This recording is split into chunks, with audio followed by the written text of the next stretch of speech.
As you know, you've all covered politician speeches for years and years and years, and you heard a politician's speech today. And Mayor Carlisle emphasized a couple of things very clearly over and over. And that was that he was transparent, that he was honest, and that he was fiscally responsible. And I can tell you, I have a test for politicians when they want to tell the truth and when they don't. And I call it the bright light test. When they want you to know something and they're telling the truth, they'll do it in the brightness of day, like today, out here. When they don't want you to know the truth, they'll do it in the darkest of nights, a night when there's no full moon. And that happened recently on the issue of the debt service limit for bonds, for rail. He didn't announce it publicly.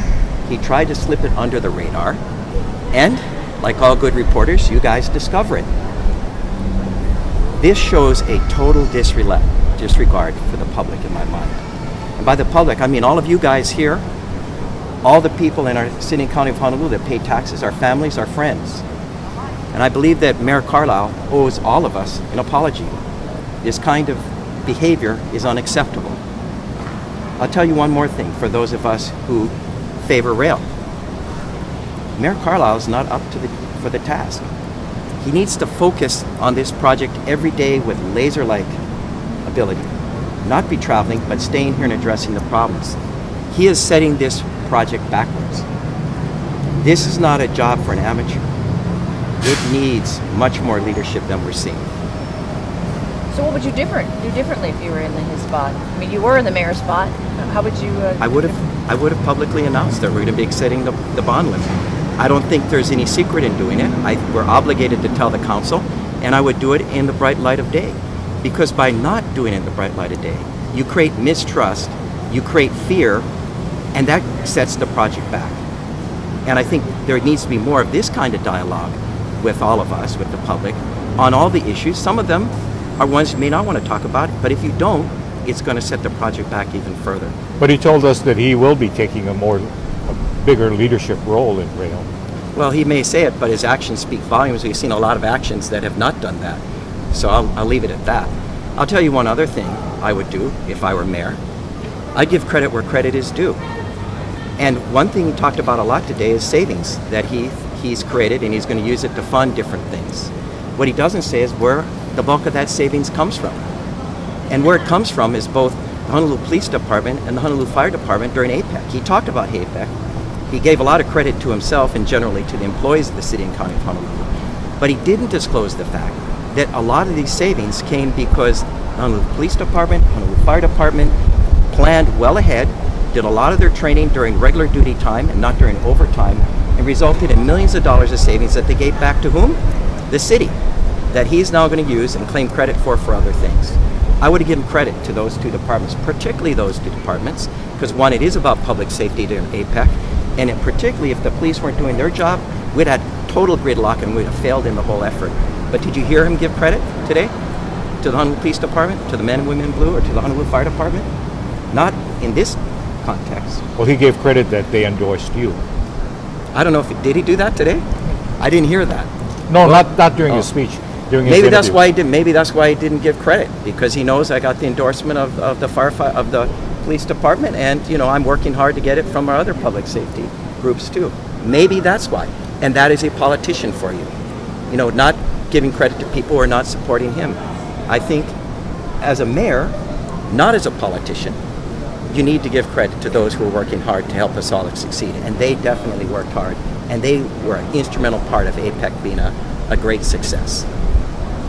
Back to the issue you raised, Kirk, about the bond limit being raised. Why do you think that was not done in the light of day, as you suggest? I don't know. You got to ask him. He says he's about cutting back on CIP. He's cutting back on issuing of bonds, right? He makes a big point of that. We're going to not issue bonds. We're not going to increase our debt. So he has a hard time. They then come back and say, but guess what? I'm going to increasing our bond limit by over 20% because it looks hypocritical. It looks like he's speaking out of both sides of his mouth, like a politician does. And so he can't tell you that, so he slips it under.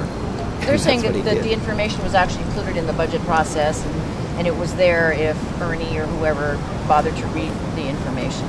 So he's saying they did present it, they didn't highlight it, but it was all in there. So here's my point, it's the one I made in the beginning. Bright light of day test, You do it in the darkest of nights, bury it in the budget. It's going to be discovered, folks. You guys discover everything. And then we ought to talk about it. So if we're talking about it after the fact, it hurts the project. And that's why I don't think he's up for the job of leading this project through fruition. He's creating more harm than good on the rail project by trying to hide things in the darkest of nights. Do you have any objections to the plan of floating bonds as a short-term bridge financing mechanism?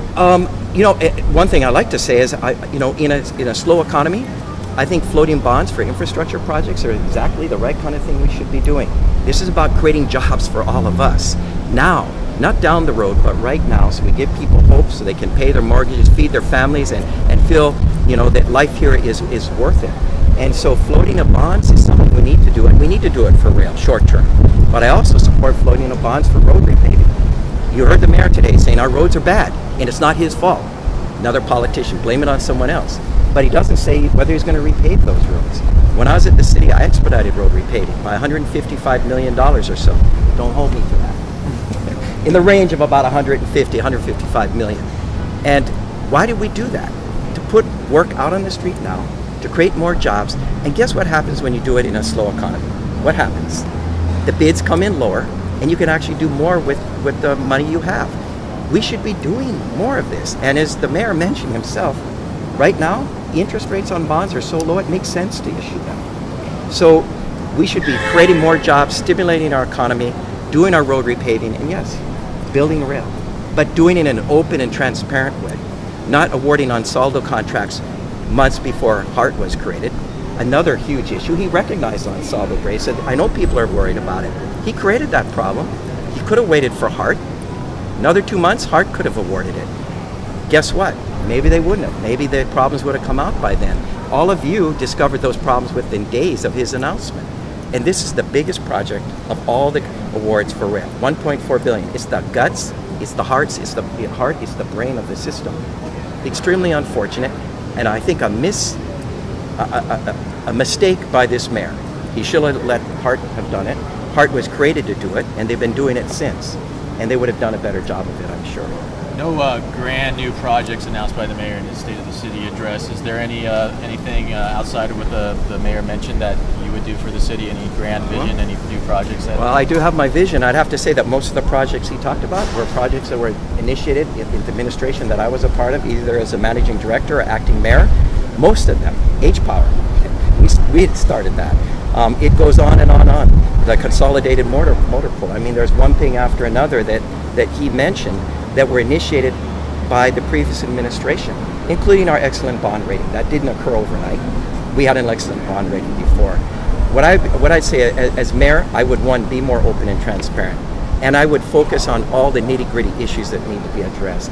I wouldn't just brush off, hey, our roads are bad and yes, they need repaved. I'm going to say we're going to find ways to get them repaved. We're going to issue the bonds and we're going to repave the roads now because it creates jobs now, because we need them now. And to grow our economy as a result. The whole idea of you being part of the administration that started this whole thing going with the rail, they have every opportunity to say, no, let's wait until HART, comes on board to start awarding these contracts. So, they're all the same people, under Carlisle that were under you and under Hanneman. So how do you answer that? The one difference is that HART did not exist when we were there. I mean, we worked hard. We supported the council in the charter amendment to create a HART board to get politics out of it. The HART board is totally new. The people, except for Carrie Okinaga, right? She's on it as the chair, and she's able, and they're lucky to have her. I mean, she knows rail inside and out. She knows the legal issues inside and out. But that is very different than what was there before. You have to ask Mayor Carlisle while he retained the entire cabinet. He ran on a platform of change. And he came in, and what did he change? Do you know, what did he change? I asked that question. He kept the cabinet. He kept all the initiatives. What did he change? But do you think that, Wayne or Teru would have said, no, we should wait until we get this thing going? I don't know. I don't want to speculate. You got to ask them. But I know that if I was mayor, and I knew that HART was going to be coming up in 2 months, and I had the biggest contract of all of them, and they're supposed to award it, I'd wait for them to do it. One, because I supported the HART initiative. I believe it's the right thing to do. It takes more politics out. No one can question whether it was Kirk doing it because he supported one or the other. It lets the HART board do it. So I would have waited. I don't know what Wayne would have done. I don't know what Toro would have done, but I know what I would have done. And as mayor, at the end of the day, I make the ultimate decision prior to Hart being formed. It was a major, major mistake. And I think the polls that you're seeing on Rail are probably reflective of that mistake made by Peter Carlisle. Do you have any reason to believe that they wanted to hold off? I don't know. I haven't talked to him. You should ask him that. I'd like to know myself. Although it's outside of the mayor's preview, do you think the issue of the executive director for Hart is another kind of light of day issue? Yeah, I mean, here's the point. You know, Hart has the right to select the next executive director, but we have a huge transparency problem now, created by the mayor for the most part. Now Hart is burdened with that problem. If I were the mayor, I'd go up to I'd ask to meet with the Hart board, and I'd recommend them highly, and I would support them on this, that they would post the name and the resume of the person they select, the final person, and give a 30-day comment period on a website. Hart has a website. Weigh in, let us know what you think. Let us know if you have any concerns or problems. And then make the decision, sign the contract. I believe that they probably selected a good person. I don't know who it is, and I don't think there'll be any problem. But why not hear what the public has to say? If they would have heard what the public and all of you had to say about Ansaldo Brea, maybe the decision would have been different. So it's about transparency, it's about giving people a chance to weigh in, and I think people feel more comfortable when they do that hey, we're a part of this dialogue, this discussion. So I would have done it differently, and I would highly have encouraged Hart to do it differently. And my hope is that because all of you have brought this story to the attention of the public, that perhaps they will do it differently. The names of the other finalists we made public? I'm not so sure on that because they weren't actually selected. And there is some argument that some of these people may have other jobs that they want to preserve, and if they are applying for this job, it could jeopardize it. But I do think the final person selected, there should be a chance for the public to weigh in before they sign the contract and legally obligate the city to